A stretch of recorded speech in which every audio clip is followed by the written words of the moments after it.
তখনই আস্তে আস্তে করে সামনে থাকা পুলের ভেতর থেকে ভেসে ওঠে কায়লা, যে কিনা আস্তে আস্তে করে হাওয়ায় ভাসতে আরম্ভ করে।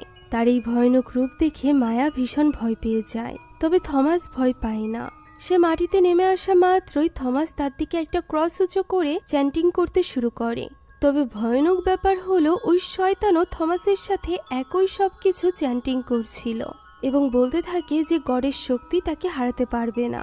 যা শুনে থমাস তার দিকে পবিত্র পানি ছুঁড়ে দেয়, ফলে ওই শয়তান দুর্বল হয়ে পড়ে। তখন তাকে অনুরোধ করে বলতে থাকে যে তার মেয়ের শরীর ছেড়ে দেওয়ার জন্য।